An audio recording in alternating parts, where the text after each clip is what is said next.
আসসালামু আলাইকুম। পরিসংখ্যানের দ্বিতীয় ক্লাসে তোমাদের স্বাগতম। আমি মোহাম্মদ সপ্তর্ষি একাডেমি এসএসসির পক্ষ থেকে আছি তোমাদের সাথে। গত ক্লাসে আমরা পরিসংখ্যানের বেসিক জিনিস নিয়ে আলোচনা করেছিলাম। আমরা বেসিক কিছু জিনিস শিখছিলাম। আমরা পরিসর, শ্রেণীসীমা, এই শ্রেণী ব্যবধান, এই জিনিসগুলো আমরা শিখছিলাম।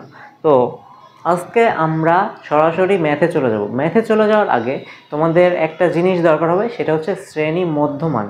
এই জিনিসটা হয়তোবা তোমরা এর আগে কখনো করে আসোনি, তোমাদের কাছে নতুন। তো চলো আমরা শুরু করি, বেশি কথা না বলে আজকে শুরু করে দিই। তাহলে আমরা গতকাল দেখছিলাম যে, মনে করো এরকম একটা শ্রেণী আছে, মনে করো সেটা হচ্ছে 10 থেকে 20, আর সেখানে গণসংখ্যা আছে 5। এরপরে আছে হচ্ছে 20 থেকে 30, এখানে গণসংখ্যা আছে 3। এখানে এটা মনে করো হচ্ছে গণসংখ্যা দিলাম, আর এটা হচ্ছে শ্রেণী ব্যবধান। শ্রেণী ব্যবধান এখানে আমি আর কিছু লিখলাম না। মনে করো এটা হচ্ছে কারোর পরীক্ষায় প্রাপ্ত নম্বরই হতে পারে, বা এই টাইপের কিছু হতে পারে। তো এখন আমি তোমাদেরকে বললাম যে শ্রেণী মধ্যমান বের করা শিখবো আমরা। মধ্যমান জিনিসটা কী কাজে লাগবে সেটা আমি যখন তোমাদেরকে একটা ম্যাথ করাবো তখনই তোমরা বুঝবা। তো একটা শ্রেণীর মধ্যমান বের করতে গেলে, একটা শ্রেণী, এই যে আমি তোমাকে একদিন কি বললাম, এটা একটা শ্রেণী, এটা একটা শ্রেণী, এগুলা সবগুলাই হচ্ছে এক একটা শ্রেণী। তো শ্রেণীর মধ্যমান বের করতে গেলে আমরা তো শিখছিলাম যে এই সংখ্যাটা হচ্ছে এই শ্রেণীর উচ্চসীমা, এই সংখ্যাটা এই শ্রেণীর উচ্চসীমা। ডাস্টারটা, আচ্ছা, এই সংখ্যাটা হচ্ছে শ্রেণীর উচ্চসীমা, আর এই যে 10, এই সংখ্যাটা হচ্ছে শ্রেণী নিম্নসীমা। এখন আমরা শ্রেণী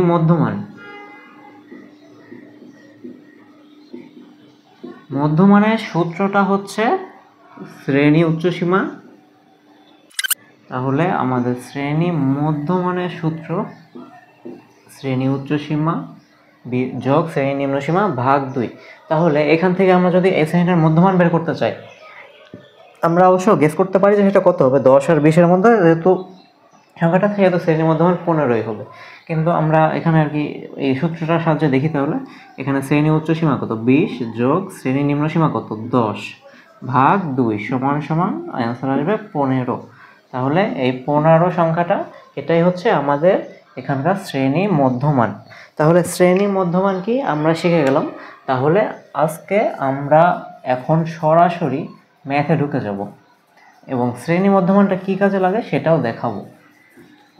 তাহলে আমরা আজকে প্রথমেই করব হচ্ছে তোমাদের বইয়ের উদাহরণ 329 পৃষ্ঠার উদাহরণ 3টা আমরা করব। তো 329 পৃষ্ঠার উদাহরণ 3-এ দেখো কি বলছে, পৃষ্ঠা 229-এর উদাহরণ 3। এখানে আমাদেরকে ক নাম্বার প্রশ্নে বলছে, এখানে আমাদেরকে হচ্ছে মূলত একটা লিস্ট দেওয়া আছে, ওজন দেওয়া আছে, কিছু মানুষের ওজন দেওয়া আছে, সেটার রেঞ্জ হচ্ছে 46 থেকে 50। তারপর আছে হচ্ছে 51 থেকে 55। এরপর আছে 66 থেকে 70। গতকাল আমরা অবিচ্ছিন্ন আর বিচ্ছিন্ন শ্রেণীসীমা শিখছিলাম, তাই না? গতকাল আমরা অবিচ্ছিন্ন আর বিচ্ছিন্ন শ্রেণীসীমা শিখছিলাম। তো গতকালের ক্লাসটা যদি কেউ না করে থাকো, তাহলে তাকে অবশ্যই ক্লাসটা করে আসতে হবে। আর এইটা আমি কমপ্লিট করি, তারপরে আমি বাকিটুকু বলতেছি। এটা হচ্ছে গণসংখ্যা। তো এইখানে আমাদের ক নম্বর প্রশ্নে আমাদেরকে বলছে গণসংখ্যা নিবেশনের আয়তলেখ আঁকো। খতে আমাদের বলছে গণসংখ্যা আয়তলেখের গণসংখ্যা বহুভুজ আঁকো। তাহলে এই হচ্ছে আমাদের দুইটা প্রশ্ন। তাহলে গণসংখ্যা নিবেশনের আয়তলেখ আঁকো, এই প্রশ্নটার সাথে কিন্তু তোমরা কম বেশি সবাই পরিচিত। গণসংখ্যা নিবেশনের আয়তলেখ মানে হচ্ছে তোমরা নর্মাল নিয়মে যেভাবে করো। এখন আমি কি বললাম, আমরা গতকাল শিখছিলাম যে অবিচ্ছিন্ন শ্রেণীসীমা আর বিচ্ছিন্ন শ্রেণীসীমা সম্পর্কে। তো অবিচ্ছিন্ন শ্রেণীসীমার ক্ষেত্রে আমরা দেখছিলাম যে মনে করো যে হচ্ছে, মনে করো 51 একটা সংখ্যা, 51 থেকে আছে 55, আবার 56 থেকে আছে হচ্ছে 60, এরকম দুইটা আছে। এখন দেখো 55 পর্যন্ত তো আছে, ঠিক আছে। এখন আমার সংখ্যাটা যদি 55.1 হয়, সেটা কোন কোন ঘরে পড়বে? এটার মধ্যে পড়তেছে না, এটার মধ্যে পড়তেছে না, তাহলে একটা সমস্যা হয়ে যাচ্ছে না? কারণ কি, এখানে আমার 55তে শেষ হয়ে আমার শুরু হয়েছে 56তে, তাহলে 50.55 পরে যে দশমিকের সংখ্যাগুলো, সেগুলো কোথায় যাবে? সেগুলো তো যাওয়ার জায়গা পাচ্ছে না। এই জন্য দেখো এখন আমাদেরকে এখানে ওজনগুলো দেওয়া আছে কিসে? 46 থেকে 50, 51 থেকে 55, 56 থেকে 60, ঠিক আছে। কিন্তু আমরা কি জানি? আমরা জানি হচ্ছে ওজন কি? ওজন অবিচ্ছিন্ন। ওজন অবিচ্ছিন্ন হয় কেন? কারণ মানুষের ওজন 50 হবে, 46, 47, 48, 49, 50 এরকম পূর্ণ সংখ্যায় যে হবে তা কিন্তু না। মানুষের ওজন 50.5ও হতে পারে, 50.5 হতে পারে, 50.9 হতে পারে, 60 হতে পারে, 60.5 হতে পারে, এরকম ভগ্নাংশ হতে পারে। কিন্তু আমাদের এখানে দেওয়া আছে কি? দেওয়া আছে কিন্তু বিচ্ছিন্ন আকারে, বিচ্ছিন্ন, একটা একটা থেকে বিচ্ছিন্ন। 50-এর পর কিন্তু 51 শুরু হয়েছে। তাহলে এই অবিচ্ছিন্ন শ্রেণীসীমাটাকে, এই বিচ্ছিন্ন শ্রেণীসীমাটাকে আমাদের অবিচ্ছিন্ন করে নিতে হবে ম্যাথ করা, এই আয়তলেখ আঁকার আগে। তো আমরা কি করব? গণসংখ্যা নিবেশনের জন্য যখন আমাদের বলবে আয়তলেখ আঁকো, তখন আমাদের একটা চার্ট বানাতে হবে। এখন মনে করো যে প্রশ্নে তো চার্ট দেওয়া ছিল, ওজনও দেওয়া আছে, গণসংখ্যা দেওয়া আছে, তাহলে আমাদের তো আলাদা করে চার্টের দরকার হতো না। কিন্তু তবুও আমাদেরকে চার্ট আঁকতে হবে, কারণ আমরা জানি যে ওজন জিনিসটা হচ্ছে অবিচ্ছিন্ন জিনিস। কিন্তু এখানে আমাদের শ্রেণীসীমা যেটা দেওয়া আছে সেটা কিন্তু বিচ্ছিন্ন, 50-এর পরে 51 শুরু হয়েছে। যেহেতু বিচ্ছিন্ন, সেহেতু আমাদেরকে আবার নতুন করে চার্ট আঁকতে হবে, একে সেই চার্টে অবিচ্ছিন্ন শ্রেণীসীমা অ্যাড করতে হবে। তাহলে আমাদের প্রথম প্রশ্ন ক এর সমাধান। তাহলে গণসংখ্যা নিবেশনের সারণী তৈরি করি। প্রথমে সারণীতে কয়টা ঘর আছে? 1, 2, 3, 4, 5, 6টা, ঠিক আছে। তাহলে আমাদের ঘরও হবে 6টা। এখানে আমরা দিব হচ্ছে ওজন, এটা হচ্ছে অবিচ্ছিন্ন শ্রেণীসীমা, আর এখানে আসবে গণসংখ্যা। তাহলে এখানে ঘর আছে 1, 2, 3, 4, 5, 5টা ঘর দরকার হবে আমাদের। আমরা এতটুকুর মধ্যেই শেষ করে দিব, ঠিক আছে। তাহলে 5টা ঘর আমরা করে ফেললাম। আমাদের ওজন আছে কত? 46 থেকে 50। আমাদের যা যা আছে আমরা আগে সেগুলো বসাই, তারপর অবিচ্ছিন্ন শ্রেণীসীমায় আসতেছি। 51 থেকে 55, 56 থেকে 60, 61 থেকে 65, 66 থেকে 70। তাও আমাদের গণসংখ্যা আছে 5, 10, 20, 15 আর 10, ঠিক আছে। তাহলে আমাদের ওজন পেলাম, আমরা গণসংখ্যা পেলাম। এখন আমি যে তোমাদেরকে বললাম অবিচ্ছিন্ন শ্রেণীসীমা আমাদের দরকার হবে, অবিচ্ছিন্ন শ্রেণীসীমাটা আমরা পাবো কিভাবে? অবিচ্ছিন্ন শ্রেণীসীমা বের করার একটা সূত্র আছে, কিন্তু আমরা সেই সূত্রের প্রসেসে যাব না, এখন আমরা বড় হয়ে গেছি। আমরা যখন ক্লাস 8-এ ছিলাম বা ক্লাস 7-এ ছিলাম, তখন আমরা ওই সূত্র ইউজ করতাম, কিন্তু এখন আমরা সেই সূত্র ইউজ করবো না, আমরা সরাসরি চার্টের ভিতর লিখে দেবো অবিচ্ছিন্ন শ্রেণীসীমা। তো এটা বের করার একটা সহজ ট্রিক আছে, সেটা হচ্ছে, মনে করো এই যে নিম্নসীমা, নিম্নসীমাটাকে তুমি 0.5 পেছনে নিবা, আর উচ্চসীমাটাকে তুমি 0.5 সামনে নিবা। মানে কি, পেছনে সামনে বলতে আমি কি বোঝাচ্ছি? মনে করো 46 আছে না, 46 থেকে তুমি 0.5 মাইনাস করবা, আর 50 সাথে তুমি 0.5 প্লাস করবা। আবার সেমভাবে এখানে কত আছে? 51, এখানে 55, তাহলে 51 থেকে করবো 0.5 মাইনাস। তাহলে 51 থেকে করব হচ্ছে 0.5 মাইনাস, আর 55 সাথে করব যোগ 0.5। তাহলে এটা আসে হচ্ছে কত? 45.5, এটা আসে 50.5, এটা আসে, এটাও 50.5, এটা আসে 55.5। তো এই অপারেশনগুলো করলে আমি এখানে আমাদের কি পাই? এখানে আমরা পাবো হচ্ছে 45.5 থেকে 50.5, এরপর 50.5 থেকে, মানে আমার হচ্ছে যে নিম্ন সীমাটা থাকবে, শ্রেণী যে নিম্ন সীমাটা থাকবে সেটা থেকে 0.5 কমাতে হবে, আর শ্রেণী উচ্চ সীমা যেটা থাকবে সেটার সাথে 0.5 যোগ করতে হবে, করে 50-এর সাথে আমি 50কে লিখলাম 50.5, এর পরের লাইনে আমি আবার 50.5 থেকে শুরু করব। তাহলে কি আমাদের বিচ্ছিন্ন জিনিসটা কি হয়ে গেল, এখন অবিচ্ছিন্ন হয়ে গেল 55.5। এরপর আবার এখানে 55.5 থেকে কি 60 আছে, তাহলে এটা কি হবে 60.5। এরপর 60.5 থেকে 65.5, এরপর আবার 65.5 থেকে 70.5। এই আমাদের শ্রেণীসীমাটাকে অবিচ্ছিন্ন করা হয়ে গেল। আমাদের বিচ্ছিন্ন ছিল জিনিসটা, আমরা অবিচ্ছিন্ন করলাম। আমরা কেন অবিচ্ছিন্ন করলাম সেটা আমিও তোমাদেরকে বোঝাচ্ছি এখন।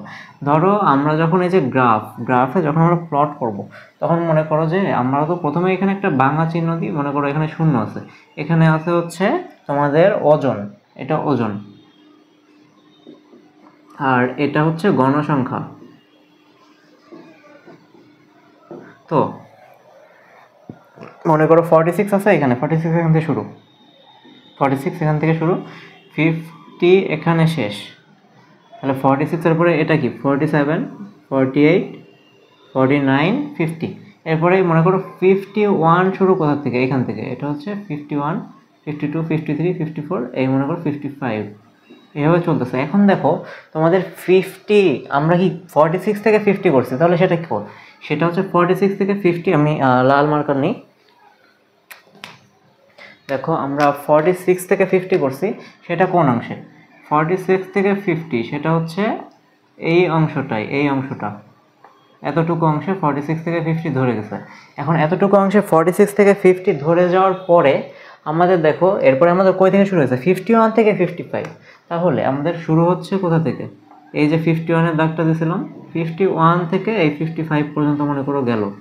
কিন্তু এই যে আমরা 46 থেকে 50 নিলাম, তারপর 51 থেকে 55 নিলাম, এখন আমাদের গ্রাফে দেখো মাঝখানে এই যে এই অংশটা, এই অংশটা আমাদের ফাঁকা রয়ে গেল না, এই অংশটা আমাদের ফাঁকা থেকে গেল না। তাহলে ফাঁকা থাকলে সমস্যা না গ্রাফে, এই জন্য আমরা যখন অবিচ্ছিন্ন শ্রেণীসীমা নিব তখন কি হবে, তো আমরা যদি এখান থেকে অবিচ্ছিন্ন শ্রেণীসীমা নিই তখন এখানে দেখো যে দেখো যখন আমরা অবিচ্ছিন্ন শ্রেণীসীমা নিচ্ছি তখন এই মনে করো এখানে 46, এই মনে করো 50.5, এই মনে করো 55.5, তো 50.5 মনে করো হচ্ছে 46 না, 45.5 নিতে হবে এখানে 45.5। তো আমরা যখন অবিচ্ছিন্ন শ্রেণীসীমা নিচ্ছি তখন 45 থেকে 55.5 এই পর্যন্ত আছে।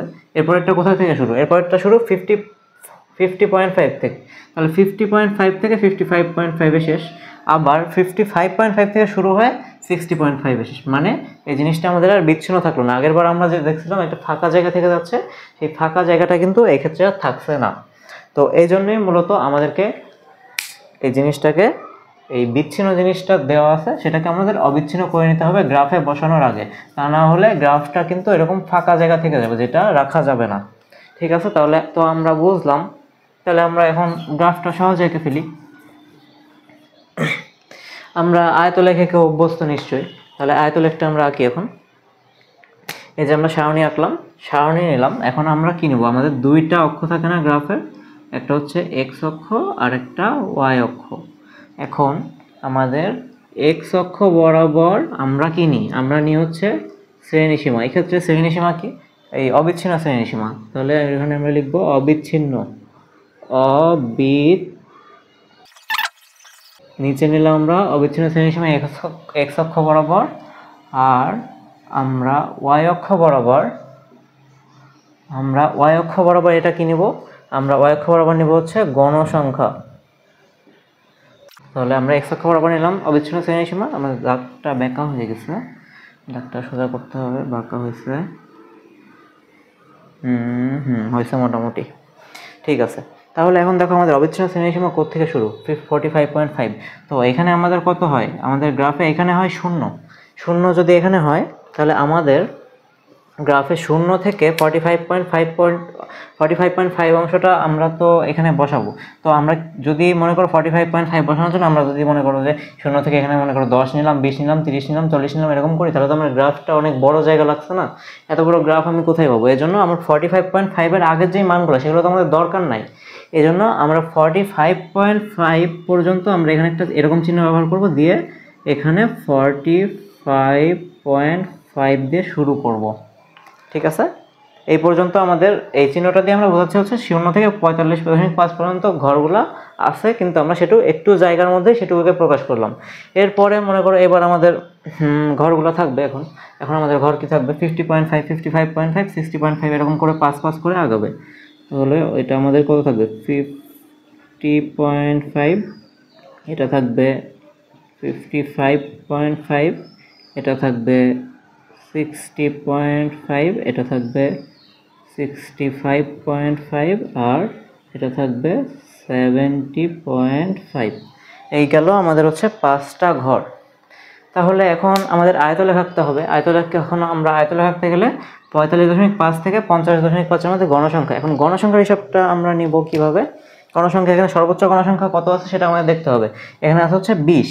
তো আমরা যখন ওয়াই অক্ষ বরাবর, গ্রাফের ওয়াই অক্ষ বরাবর গণসংখ্যাটা আঁকবো, তখন আমাদের একটা সুবিধাজনক মান ধরে নিতে হবে। তাহলে আমি 5 করেই ধরে নিতে পারি। এখান থেকে মনে করো প্রতি 2 ঘর সমান 5 ধরে নিবা তোমরা, তাহলে তোমাদেরও ভালো হবে।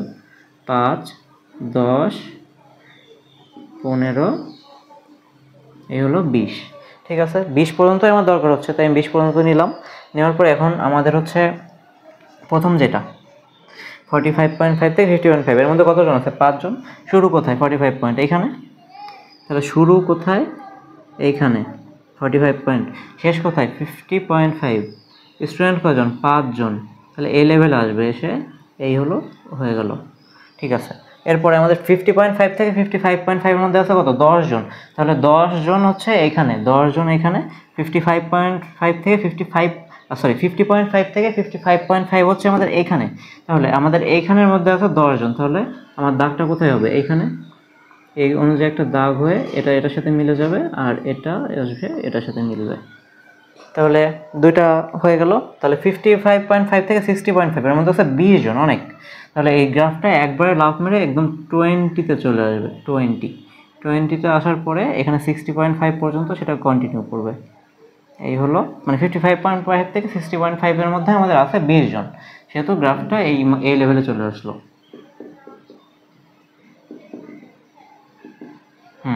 তাহলে এরপরে আছে 60.5 থেকে 65.5, তার মধ্যে আছে হচ্ছে 15 জন। তাহলে আমরা এখানে আবার 15 জন দিব। এই যে 15 আছে এই লেভেলে। তাহলে এখান থেকে আমাদের দাগ টানতে হবে, এই হয়ে গেল 15। তাহলে এই ফোঁটাগুলো দিলাম আমি হচ্ছে লেভেল করার জন্য। তোমরা যখন গ্রাফে আঁকবা তখন তো ভালোভাবে আঁকবা, পেন্সিল দিয়ে সুন্দর করে আঁকবা। ঠিক আছে, এখন লাস্টে আছে হচ্ছে 10 জন। 65.5 থেকে 75.5 এর মধ্যে আছে হচ্ছে 10 জন। তাহলে আমার এই গ্রাফটা আসবে এই পজিশনে। এখান থেকে আসে এই যে হয়ে গেল, এই আমাদের আয়তলেখ আঁকা হয়ে গেল। এখন আয়তলেখ আঁকতে গেলে কি কি লিখতে হয় না লিখতে হয় সেগুলো আশা করি তোমরা জানো। ছক কাগজের আমি সেগুলো আর না লিখি, আমি তোমাদেরকে বলি। তোমরা লিখবে হচ্ছে ছক কাগজের এক্স অক্ষ বরাবর অবিচ্ছিন্ন শ্রেণীসীমা এবং ওয়াই অক্ষ বরাবর গণসংখ্যা নিয়ে আয়তলেখ আঁকা হলো। এরপর এক্স অক্ষে ক্ষুদ্রতম বর্গের প্রতি এক ঘর সমান 1 একক এবং ওয়াই অক্ষে ক্ষুদ্রতম ঘরের প্রতি 2 ঘর সমান 1 একক বিবেচনা করে গণসংখ্যা নিবেশনের সারণী থেকে আয়তলেখ অঙ্কন করা হলো। এইভাবে কথা লিখবে, তোমরা গুছিয়ে লিখতে পারবে। এখন তোমাদেরকে আমি বললাম যে 2 ঘরের কথা, 1 ঘরের কথা, তো এটা কেউ বুঝবা না এমন কেউ হয়তো নাই, তাও আমি সেফটির জন্য একবার বলে দিচ্ছি। মনে করো এই যে তোমার গ্রাফ কাগজ, গ্রাফের এখান থেকে আছে কি, এখানে মনে করো 1টা 2টা 3টে, এই যে বড় ঘরের মধ্যে কি ছোট 5টা টোটাল, মানে ছোট এখানে 4টা, টোটাল হচ্ছে 5টা ঘর থাকে। এই হচ্ছে ছোট 5টা। আবার মনে করো এই হচ্ছে 1টা 2টা 3টা 4টা, এই ছোট 5টা ঘর থাকে না? তো সেই 5টা ঘরের একটা ঘর, এই যে একটা ঘর, আমি একটা ঘর সমান ধরে নিচ্ছি হচ্ছে এক্স অক্ষে, একটা ঘর সমান 1 একক ধরে নিচ্ছি 45.5 থেকে 50.5। এই যে এতটুকু অংশ লাল মার্কার দিয়ে দেখায়, 45.5 থেকে 50.5 মনে করা হচ্ছে এই অংশটুকু। তো এই অংশটুকু আমি হচ্ছে 1 একক করে ধরে নিচ্ছি। আর এইখানে গণসংখ্যার ক্ষেত্রে আমি 2টা ঘর সমান ধরে নিচ্ছি হচ্ছে 1 একক। 2 ঘর সমান যদি 1 একক হয় তাহলে 5 এককের জন্য মানে গণসংখ্যা 5 হতে আমার 10 ঘর যাওয়া লাগবে। এভাবে আর কি তোমরা করবা সুবিধা অনুযায়ী। যেহেতু গণসংখ্যার মান 0 থেকে 20 পর্যন্ত, সেহেতু আমরা হচ্ছে সেখানে প্রতি 2 ঘর সমান 1 একক ধরে করব। আর যেহেতু শ্রেণী অবিচ্ছিন্ন শ্রেণী সীমার মান কিন্তু অনেক বড়, 45 থেকে একদম 70 পর্যন্ত যাচ্ছে, এই জন্য আমরা এখানে প্রতি 1 ঘর সমান 1 একক ধরে করব। এটা হচ্ছে ব্যাপার। এখন তোমরা তোমাদের সুবিধা মতো একটা ধরে করতে পারো। তাহলে আমাদের গণসংখ্যা নিবেশনের সারণী থেকে আমরা আয়তলেখ আঁকা শিখে গেলাম। আয়তলেখ তোমরা আগে থেকেই পারতা, তাও আমি হচ্ছে রিক্যাপ করলাম। এখন আমাদের আসল জিনিসে আসো। আমাদের আছে হচ্ছে গণসংখ্যা বহুভুজ। এই জিনিসটার সাথে তোমরা হয়তো পরিচিত না, গণসংখ্যা বহুভুজের সাথে তোমরা পরিচিত না। তাহলে আমাদেরকে এই ডেটাটা থেকে গণসংখ্যা বহুভুজ আঁকতে হবে। সেখানে বলছে আয়তলেখের গণসংখ্যা বহুভুজ আঁকো, মানে আমরা যে আয়তলেখটা তো এঁকেই ফেলছি, আয়তলেখটা আমরা এঁকে ফেলছি না, সেটার গণসংখ্যা বহুভুজ আঁকতে বলছে। কিন্তু আমি তোমাদেরকে একটু অন্যভাবে করাবো, মানে তোমাদের ম্যাথগুলো যেভাবে আসবে, তোমরা পরীক্ষায় যেভাবে করবা, যে জিনিসগুলো তোমাদের আসবে আমি ফার্স্টে হচ্ছে সেইভাবে করাবো। সেইভাবে ফার্স্টে করানোর পরে এরপর আমি এখানে কোশ্চেনে যেভাবে বলছে সেইভাবে দেখাবো। তো দেখো, আমাদের এই জিনিসটা গণসংখ্যা বহুভুজ বের করার জন্য আমাদেরকে মনে রাখবা আমাদের শ্রেণী মধ্যমান দরকার হবে। আমি তোমাদেরকে মধ্যমানের সূত্র করাইছিলাম না, শ্রেণী মধ্যমানের সূত্র একটু আগে আমি শ্রেণী মধ্যমানের সূত্র করালাম। তো এইখানে মনে করো যে এই শ্রেণীর জন্য শ্রেণীর মধ্যমান কত হবে? এই শ্রেণীর জন্য আমাদের মধ্যমান হবে কত? 50। শ্রেণী উচ্চ সীমা যোগ শ্রেণী নিম্ন সীমা 50 প্লাস 46/2 মানে 96/2। 96/2 মানে হচ্ছে 48। ঠিক আছে, এরপর পরের রোতে যাই। সেকেন্ডটার জন্য শ্রেণী মধ্যমান কত? সেকেন্ডটার জন্য শ্রেণী মধ্যমান হবে হচ্ছে 51 প্লাস 55/2। 55 প্লাস 51 বা 51 প্লাস 55 যা দিবা, 51 প্লাস 55/2 মানে হচ্ছে 106/2। 106 মানে হচ্ছে 53। এরপরে সেমভাবে পরেরটা আসবে হচ্ছে 53 এর পরে আমাদের পরে যেটা সেটা আসবে হচ্ছে 58, 63 আর 68। মানে আমাদের হচ্ছে 48, 49, 50, 51, 52, 53 এরকম করে বাড়তেছে, একটা 5 করে আর কি বাড়তেছে জিনিসটা। তাহলে আমি শ্রেণী মধ্যমান, সেই যে শ্রেণী মধ্যমানটা আমাদের, সেটা নিয়ে আমাদেরকে আবার নতুন করে খ নাম্বারের জন্য একটা চার্ট আঁকতে হবে। আমার যেহেতু এখানে করা আছে, আমি খ নাম্বারের জন্য নতুন করে চার্ট আঁকবো না। আমি এই চার্টটা একটু মডিফাই করব, মডিফাই করে আমি এখানেই মধ্যমানগুলো বসিয়ে দিব, কিন্তু তোমাদেরকে আবার নতুন করে চার্ট আঁকতে হবে। ঠিক আছে, তাহলে আমি হচ্ছে ওজন অবিচ্ছিন্ন শ্রেণীসীমা শ্রেণী মধ্যমান, এখানে আমি লিখব শ্রেণী মধ্যমান। কি দেখলাম আমরা? 46, 47, 48, প্রথমটা 48, তারপরটা 53, 58, 63, 68 হলো শ্রেণী মধ্যমান। আর গণসংখ্যা 5, 10, 20, 15, 10, 5, 10, 20, 15, 10। তাহলে গণসংখ্যা এঁকে ফেললাম, শ্রেণী মধ্যমান এঁকে ফেললাম, এঁকে ফেললাম না, লিখে ফেললে এখন আমাদের যে গণসংখ্যা বহুভুজটা আঁকাতে হবে না? গণসংখ্যা বহুভুজের জন্য তোমাদের গ্রাফের সেটআপটা ঠিক এই সেম টু সেমই হবে। গ্রাফের সেটআপ বলতে হচ্ছে আমি জিনিসটা আবার করব, কিন্তু কোথায় করব? আমরা তাহলে কোশ্চেনটা মুছে দিই। আমরা কি বুঝছি? গণসংখ্যা বহুভুজ আঁকতে হবে। তাহলে আমাদের লক্ষ্য কি? আমাদের লক্ষ্য হচ্ছে গণসংখ্যা বহুভুজ আঁকা।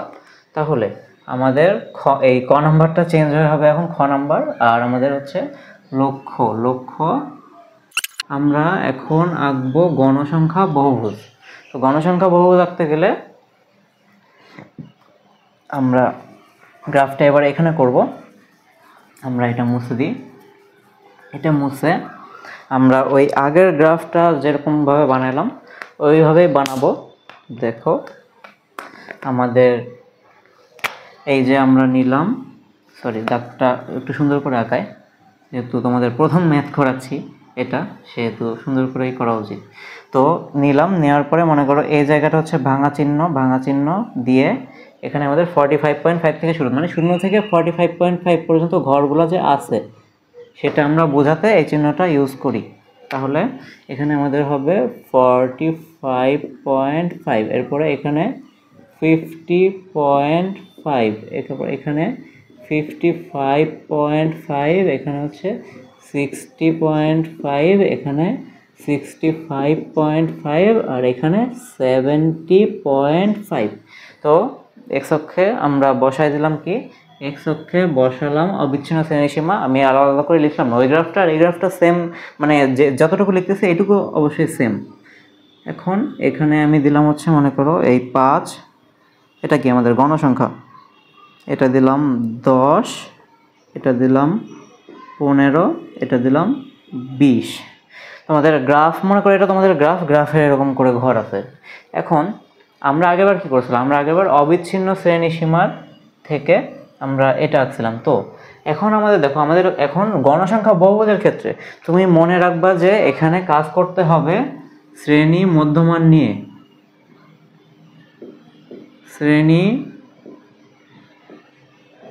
মধ্যমান নিয়ে কাজ করব। তাহলে গণসংখ্যা বহুভুজ নির্ণয়ের জন্য আমাদের কাজ করতে হবে কি নিয়ে, শ্রেণী মধ্যমান নিয়ে। এই জিনিসটা মনে রাখবা, এই জিনিসটা ভোলা যাবে না। গণসংখ্যা বহুভুজের জন্য আমাদেরকে কাজ করতে হবে শ্রেণী মধ্যমান নিয়ে।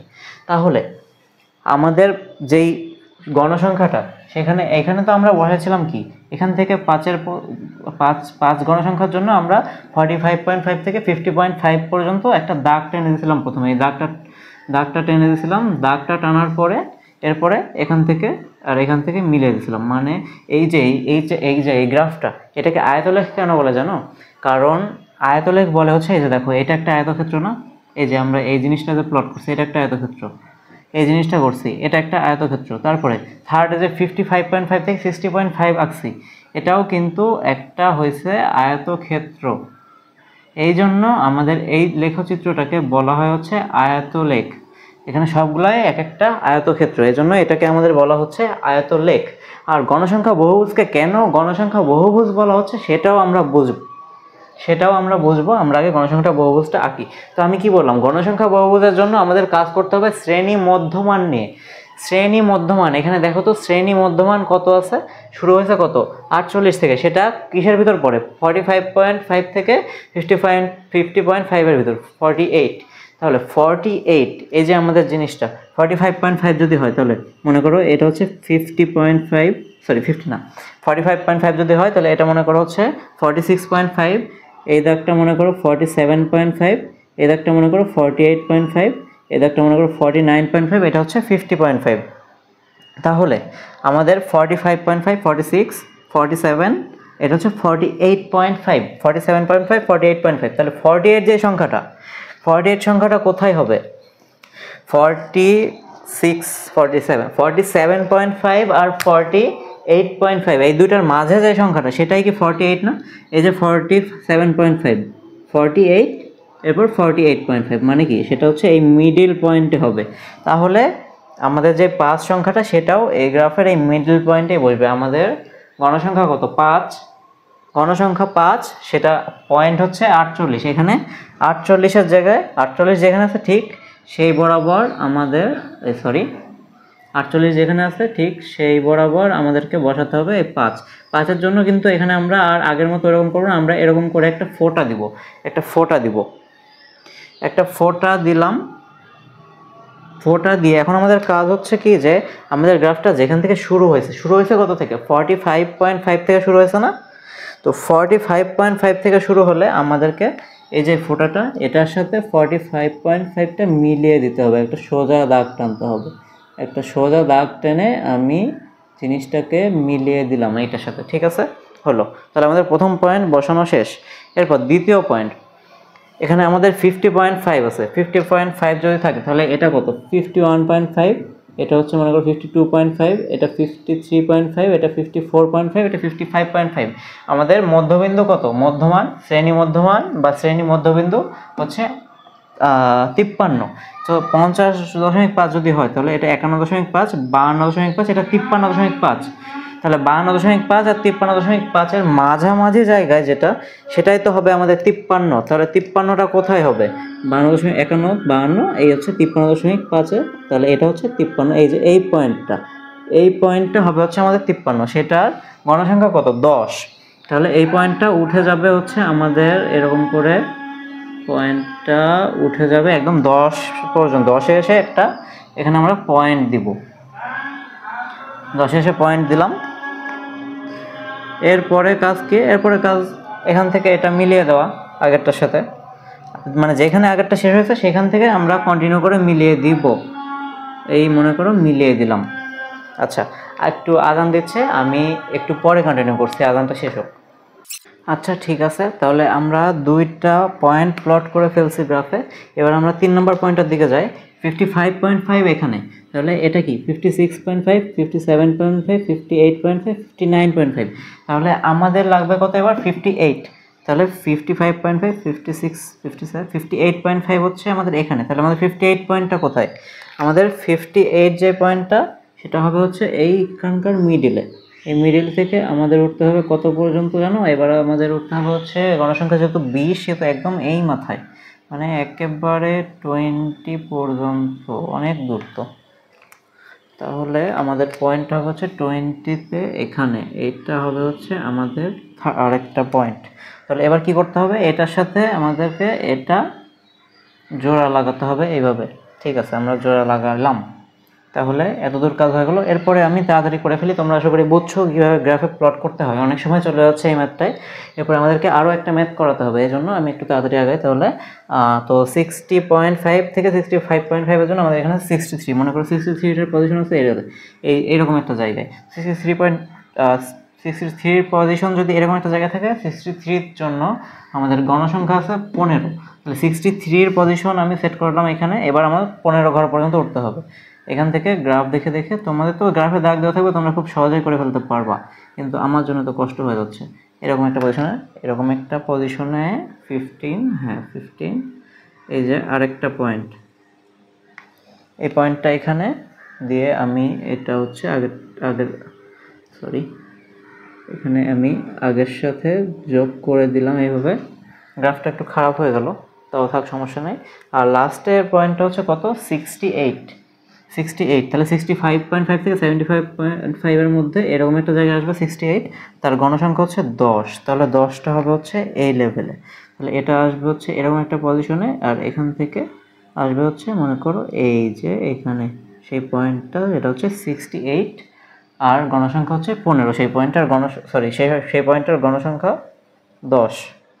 তাহলে আমাদের এই পয়েন্টটার সাথে আবার এটা যোগ করতে হবে এইভাবে। তাহলে এটার সাথে এটা যোগ করে দিলাম, যোগ করে এবার আমাদের কাজটা শেষ না। তাহলে কাজটা শেষ করে 70.5 পর্যন্ত আমাদের তো ছিল। তাহলে এবার আমরা এই যে বাকি অংশটুকুকে 70.5-এর সাথে মিলিয়ে দেব। তাহলে আমাদের এইভাবেই গণসংখ্যা বহুপদ আঁকাটা শেষ হয়ে গেল। এখন গণসংখ্যা বহুভুজটা আমি এখানে তো এইভাবে আঁকলাম।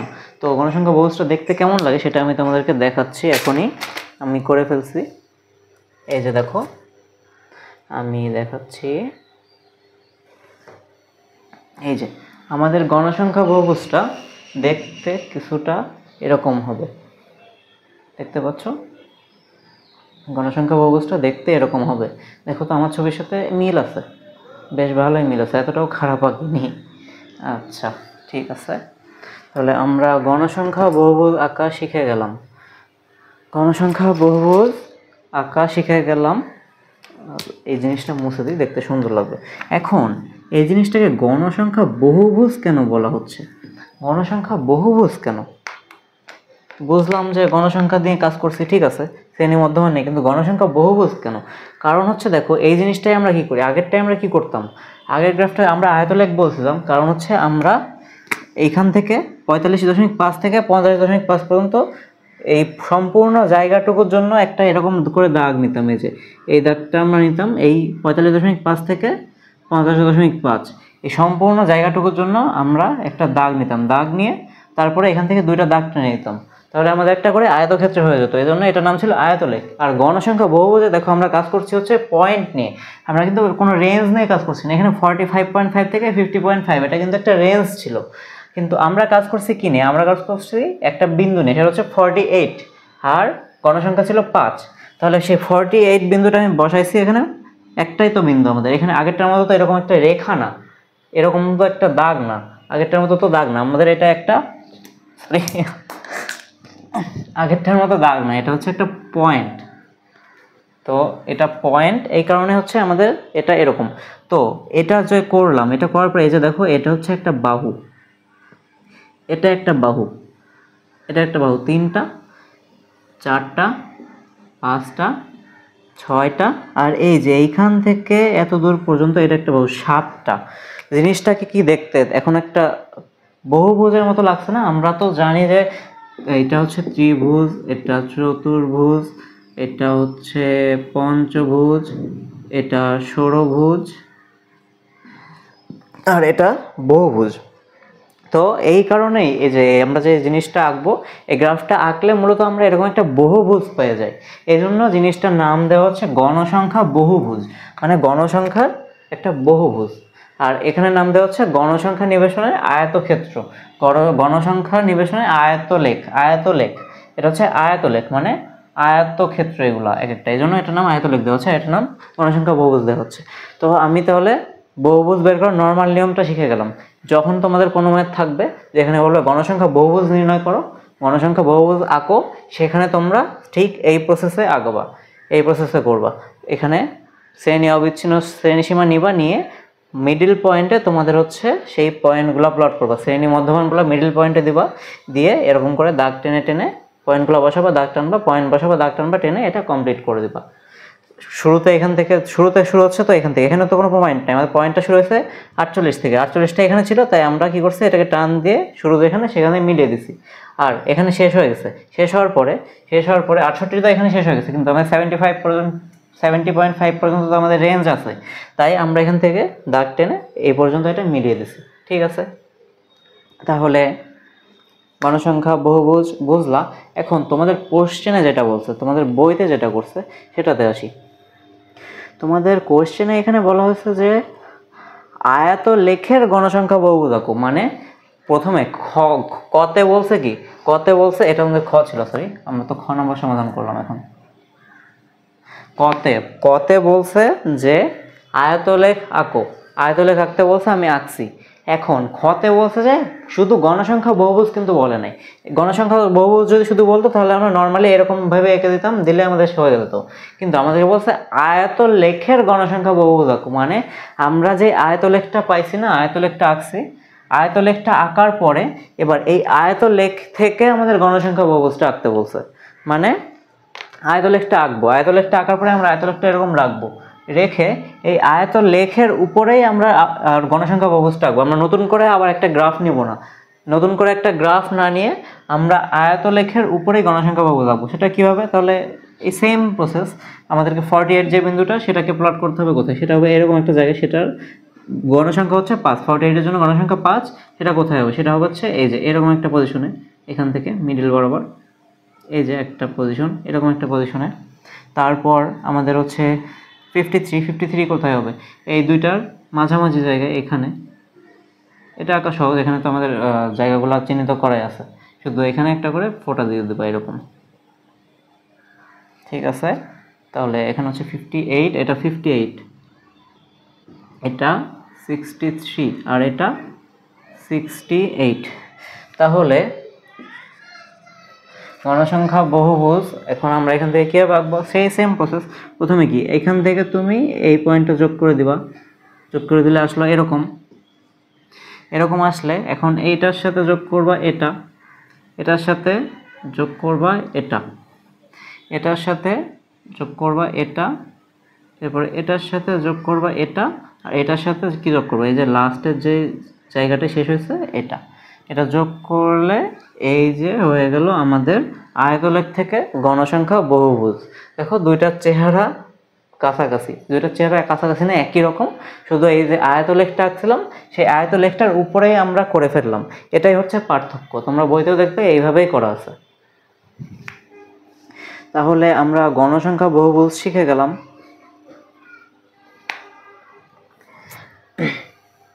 তোমরা দেখবা যে তোমাদের বইয়ের উদাহরণ 4 যেটা, সেখানে তোমাদেরকে বলা হয়েছে যে গণসংখ্যা নিবেশনের সারণীর বহুভুজ অঙ্কন করো। এখানে দেখো তোমাদের উদাহরণ 4 যেটা তোমাদের বইতে, উদাহরণ 4-এ যেটা করাইছে সেখানেও কিন্তু ওরা হচ্ছে এইরকম করে প্রথমে এটা আঁকছে, এটা এঁকে তারপর সেখান থেকে বহুভুজ আঁকছে। কিন্তু তোমার কিন্তু সেটা করার দরকার হবে না, তুমি এরকমভাবে করবা না, তুমি আমি যেভাবে দেখালাম না এই প্রসেসে করবা। কারণ ওখানে শুধু বলছে আমাদের গণসংখ্যা বহুভুজ আঁকতে হবে, আমাদেরকে বলে না যে আয়তলেখ এঁকে আয়তলেখ থেকে গণসংখ্যা বহুভুজ আঁকো, আমাদেরকে কিন্তু বলে নাই সেটা করতে। তাহলে আমরা এরকম করব না, এরকম প্রসেসে না আগে আমরা নর্মালি এইভাবে করে টেনে দিব, দিয়ে গণসংখ্যা বহুভুজটা এঁকে ফেলবো। তাহলে আশা করি তোমরা বুঝছো গণসংখ্যা বহুভুজ কিভাবে আঁকে। এখন গণসংখ্যা বহুভুজ কি বুঝলে এরপরে হচ্ছে আমি তোমাদের গণসংখ্যা বহুভুজের উদাহরণ 4টা একটু আলোচনা করে দিই। আমি তোমাদের ক্লাসটা এখানে শেষ করে দিচ্ছি, যেহেতু একটা ভালো টপিক পড়াইলাম। এই টপিকটা থেকে কিন্তু পরীক্ষায় মাঝে মধ্যে প্রশ্ন আসে। তো পরবর্তী দিন আমরা মধ্যকে চলে যাব, মধ্যক। তারপরের দিন আমরা সম্ভবত প্রচুরক দেখব, সংক্ষিপ্ত পদ্ধতিতে গড় দেখতে হবে, গড় নির্ণয় দেখতে হবে। তো আমরা সবই করব আস্তে আস্তে আমরা আগাবো। তো আজকে এই জিনিসটা নিয়ে আলোচনা করলাম। এখন উদাহরণ 4-এর আমি তোমাদেরকে কিছু জিনিস শিখাই দিই। সেটা হচ্ছে তোমাদের উদাহরণ 4 তোমরা বই থেকে দেখো, আমি এটা তুলতেছি না। উদাহরণ 4-এ তোমাদের শ্রেণী ব্যবধান দেওয়া আছে হচ্ছে, প্রথমে আছে হচ্ছে 10 থেকে 20, এরপরে দেওয়া আছে 20 থেকে 30, এরপরে দেওয়া আছে 30 থেকে 40, এইভাবে চলছে। এখন এখানে একটা জিনিস খেয়াল করছো কি, এখানে দেখো 10 থেকে 20 হয়েছে, ঠিক আছে। 20 হওয়ার পরে কিন্তু এখানে 21 থেকে শুরু করেনি, এখানে 10 থেকে 20 হওয়ার পরে 20 থেকে 30 করছে। মানে কি, এখানে যে শ্রেণী সীমাটা আমাদের কোশ্চেনে দেওয়া আছে সেটা অলরেডি অবিচ্ছিন্ন।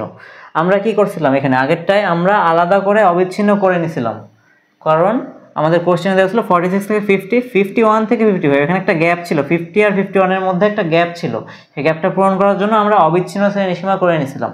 কিন্তু এই ক্ষেত্রে দেখা যাচ্ছে যে এখানে কিন্তু কোনো গ্যাপ নাই, এখানে 10 থেকে 20, 20 থেকে 30। তাহলে তোমরা উদাহরণ 4 যখন করবা তোমাদেরকে কিন্তু আলাদা করে আর এই চার্টটা আঁকতে হবে না, কারণ তোমাদের চার্টে অলরেডি গণসংখ্যাও দেওয়া আছে, মধ্যবিন্দুও দেওয়া আছে। তোমাদের মধ্যম বিন্দু, শ্রেণী মধ্যমান বা শ্রেণী মধ্যবিন্দু দেওয়া আছে, গণসংখ্যা দেওয়া আছে, আর তোমাদের শ্রেণী সীমা সেটাও দেওয়া আছে।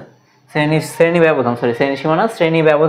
ব্যবধানও দেওয়া আছে, আর সেটা অবিচ্ছিন্ন অবস্থায় আছে। তাহলে তোমাদের চার্ট আর আঁকার দরকারই হবে না। এখানে আমরা চার্ট কেন আঁকছিলাম, কারণ আমাদের শ্রেণী মধ্যমান বের করতে হয়েছিল। প্রথমত আমাদের শ্রেণী মধ্যমান বের করতে হয়েছিল, দ্বিতীয়ত আমাদের অবিচ্ছিন্ন শ্রেণী সীমা দরকার ছিল, এই জন্য আমরা চার্ট আঁকছিলাম। তো যখন তোমরা উদাহরণ 4 করবো তোমাদের চার্ট কিচ্ছু আঁকা লাগবে না, তোমরা সরাসরি ওই জিনিসটাকে গ্রাফে বসিয়ে দিবা, বসিয়ে দিলে তোমরা একটা গণসংখ্যা বহুভুজ পাবা।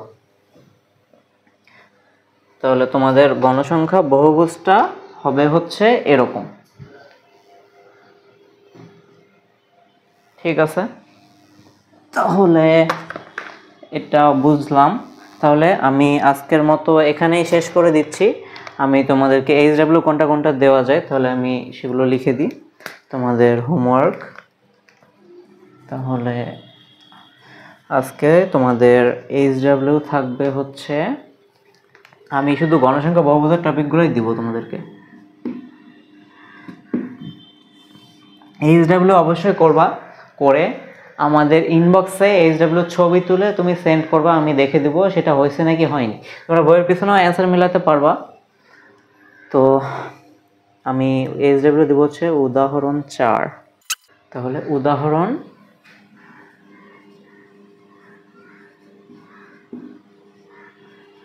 4 আর 5 এই দুইটা দিব, আর তাছাড়া অনুশীলনী থেকেও দিব অবশ্যই।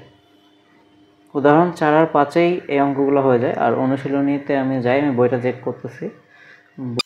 অনুশীলনীর 10 করবা, 10-এ তোমাদেরকে গণসংখ্যা বহুভুজ আঁকতে বলছে, আবার অজীব রেখাও আঁকতে বলছে। তো অজীব রেখা আমি তোমাদেরকে আগের দিন একটুখানি টাস্ক দিছিলাম, ক্রমজড়িত গণসংখ্যা দিয়ে আমরা অজীব রেখা আঁকছিলাম। আচ্ছা থাক, আজকে আমরা অজীব রেখা শেষ না করি, আমরা নেক্সট ক্লাসে ইনশাল্লাহ অজীব রেখা করব, এরপর তার সাথে আমরা মধ্যক করব। তাহলে আজকের ক্লাস এই পর্যন্তই। সবাই ভালো থাকো। আসসালামু আলাইকুম, সবাইকে ধন্যবাদ ক্লাস করার জন্য। আর অবশ্যই মনে করে কিন্তু এইচডাব্লিউগুলো করবা, এইচডাব্লিউগুলো আমাকে দিবা, এইচডাব্লিউগুলো লিখে নিবা, এইচডাব্লিউগুলো করবা। কোনো সমস্যা থাকলে জানাবা, অবশ্যই জানাবা। আর তোমরা জানো যে তোমাদের কোর্সগুলা চলতেছে, তোমাদের অলরেডি ম্যাথের, হায়ার ম্যাথের আর ফিজিক্সের একটা করে ক্লাস হয়ে গেছে। এই যে ম্যাথের আজকে সেকেন্ড ক্লাস হলো, ফিজিক্সেরও সেকেন্ড ক্লাস হবে, আর হায়ার ম্যাথেরও সেকেন্ড ক্লাস। আমি যতক্ষণে এই ভিডিওটা আপলোড করবো ততক্ষণে হায়ার ম্যাথেরও একটা ক্লাস হয়ে যাবে, ফিজিক্সেরও আরও একটা ক্লাস হয়ে যাবে। তো তোমরা মনোযোগ দিয়ে পড়াশোনা করো। যারা পিছিয়ে আসো তারা টেনশন না করে এখন আমাদের সাথে শুরু করো, আমাদের সাথে আগাও। তোমাদের পরীক্ষার আগে, তোমাদের অক্টোবরের মধ্যে অবশ্যই তোমাদের সিলেবাসটা কমপ্লিট হয়ে যাবে একদম। ঠিক আছে, তাহলে সবাই ভালো থাকো।